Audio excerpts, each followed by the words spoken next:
So, in the aftermath of the Trump shooting, it appears that the suspect who shot him is potentially Thomas Matthew Crooks.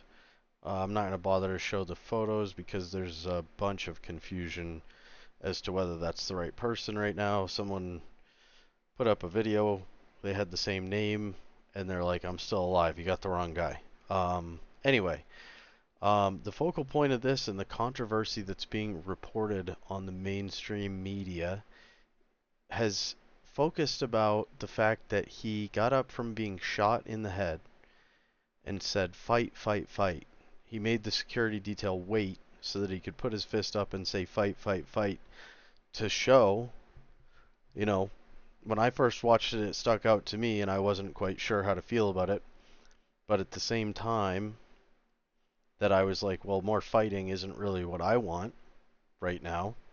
It'd be nice to have peace and discord. But anyway, the thought did occur to me as I've been thinking about it more and more that after someone shoots you in the head, even if it did just graze your ear, I don't know if you're going to get up and be in a peaceful mood after being shot nearly in the head. It went through his ear, but that's pretty close. It did hit his head, an appendage on his head. So, I'm wondering if we are in a fight. Do we have a choice? Can you get up from being shot and demand peace from the other side? Is that reasonable after the first shots have been fired? I don't know. And now, you know, I'm thinking about him standing up and saying fight, fight, fight is him just saying I'm still committed. I'm standing up from being shot in the head and I'm still committed to all this. I'm still committed to making America better. I want to run for president to make things better. And I don't care if I get shot in the head. That's crazy. When you think about it that way and you're not like, wait, I don't want to fight. If you recognize that things have gotten to a point where it's just the logical attitude to feel like you're in a fight when you stand up from getting shot in the head. So, to have the presence of mind to want to stand there and make that clear before he even left the stage after being shot in the head, I think that's impressive. Regardless of your political views, just the act, the way it unfolded, was impressive. Regardless if he was president or if he was a UFC fighter, that someone decided to shoot on the way to the ring. That's a very calm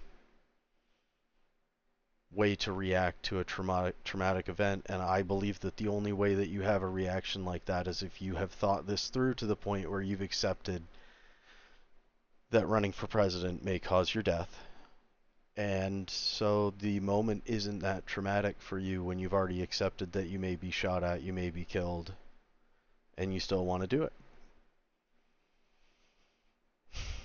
So, just something to think about, regardless of your political leanings, when considering is a person committed to a cause, and why would they have this deep commitment to a cause? And really think back 4 years ago and think about his previous presidency. I mean, I don't think it was so bad that anybody really left America like some of the threats they made. So there's a Colorado congressman who put out a tweet. Actually, this guy. This was his tweet right here